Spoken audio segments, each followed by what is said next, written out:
Pertanyaan sekarang, saya yakin Tuhan saya Allah, tapi Allah nggak kelihatan. Ada alasan tak kenapa Allah nggak kelihatan? Ada alasannya.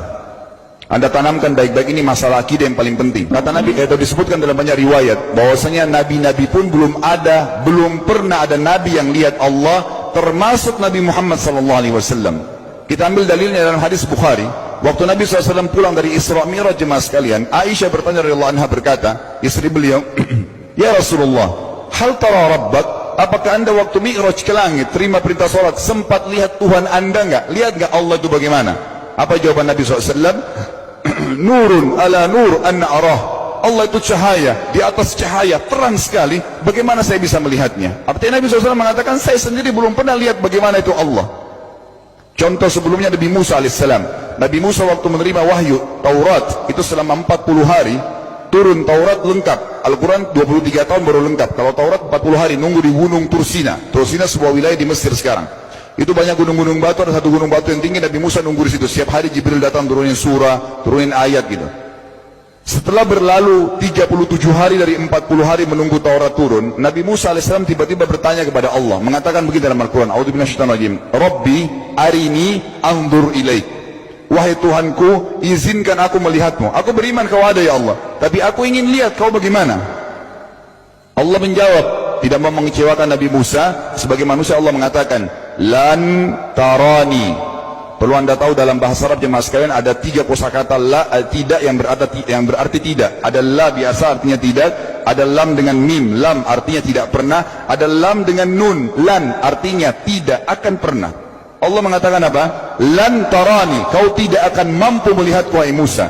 Tapi Allah nggak mau kecewain Musa. Ternyata Musa selama 37 hari jemaah sekalian kagum-kagum melihat gunung-gunung batu di situ. Pergantian siang malam, burung-burung yang terbang, air yang mengalir di lereng-lereng gunung. Lalu dia mengatakan, Allah mengatakan apa? Walakin unzur ilal jabal, fa in istaqarra makanahu fasawfa tarani. Coba kamu lihat gunung-gunung batu di sekitarmu hai Musa. Kalau mereka bisa menampung kedatanganku, kata Allah, kau akan bisa melihatku. Apa yang terjadi? Allah lanjutkan, falamma tajalla rabbuhu lil jabal, waktu Allah baru niat mau datang, belum datang, ja'alahu dakka, semua gunung batu itu hancur lebur, tidak mampu menampung kedatangan Allah. Wa kharra Musa sa'iqa, lalu Musa pingsan tiba-tiba. Waktu Nabi Musa bangun, langsung ucapkan kalimat, amantu billah, saya beriman pada Allah. Berarti fakta lapangan, nabi-nabi aja belum pernah lihat Allah. Masih pertanyaan lagi jemaah sekalian, kenapa Allah nggak bisa kelihatan? Saya akan jawab dan tolong ini jadikan sebagai pegangan hidup. Ini landasan akidah kita. Kata para ulama, karena anda kalau sholat, anda mengucapkan satu kalimat yang merupakan jawabannya. Allahu Akbar. Allah Maha Besar. Akbar adalah siga mubalaghah dalam Islam. Sesuatu yang melampaui batas, Maha Besar. Kita terangkan. Kata Nabi SAW, perumpamaan bumi yang kalian tinggali ini dibanding dengan langit pertama di atas kepala kalian, ada 7 lapis langit. Allah mengatakan, sab'an shidada, 7 lapis langit yang kokoh. Alladzi khalaqa sab'a samawatin tibaqa, yang menciptakan langit tibaqa bersusun, 1, 2, 3, 4, 5, 6, 7. Allah di atas langit ke-7. Kata Nabi SAW, perumpamaan bumi yang kalian tinggalin dibanding dengan langit pertama di atas kepala kalian, ibaratnya seperti cincin yang dibuang di padang pasir. Jadi kita tidak akan pernah bisa melihat ujungnya langit karena kita sangat kecil, dan ini terbukti secara fakta. Apakah anda sudah tahu bahwasanya miliaran bintang-bintang yang ada di atas kepala anda yang jaraknya sekian miliar tahun dari bumi dan sekian miliar tahun lebih besar daripada bumi, sekian miliar kali lebih besar daripada bumi, itu semua berada di bawah langit pertama. Manusia tidak akan pernah bisa memegang langit ini dengan telapak tangannya, karena dari sini saja ke Pluto jaraknya 270 tahun. Nggak bakal bisa ada astronot dikirim kena mati di tengah jalan. Jaraknya jauh sekali bintang-bintang, dan semua berada di bawah langit pertama. Kata Nabi SAW, di atasnya ada langit kedua besarnya, digabung antara bumi sama langit pertama seperti cincin dibuang di padang pasir. Langit ketiga, 2, 1 dan bumi digabung tiga-tiganya, di mana langit ketiga seperti cincin dibuang di padang pasir, sampai langit ke-7, 5, 6, 4, 3, 2, 1 dan bumi 7 digabung, dibanding langit ke-7 seperti cincin dibuang di padang pasir. Dan langit yang luas ini jemaah sekalian dipenuhi dengan makhluk Allah yang lain namanya malaikat. Dalam hadis Bukhari kata Nabi SAW, waktu saya sedang dimi'rajkan ke langit, tidak ada 4 jari pun ukuran di langit yang luas itu, kecuali saya temukan malaikat yang sedang ruku atau sujud, penuh dengan jumlah mereka. Anda tahu malaikat itu ada namanya nama kelompok, seperti Rakib, Atid itu kelompok. Di bawah Rakib banyak miliaran malaikat, di bawah Atid miliaran malaikat. Sama dengan Munkar Nakir, ada memang nama kelompok. Makanya kalau manusia 5 miliar, rakib atidnya 10 miliar. Rakib atidnya 10 miliar. Lalu kata Nabi SAW, di atas langit ketujuh ada Sidratil Muntaha. Besarnya digabung antara 7 lapis langit dan bumi. 8 hanya seperti cincin di bawah di padang pasir. Di atas Sidratil Muntaha ada sebuah lautan yang Allah ciptakan. Lautan itu besarnya digabung antara Sidratil Muntaha, 7 lapis langit dan bumi. 9-9-nya seperti cincin dibuang di padang pasir.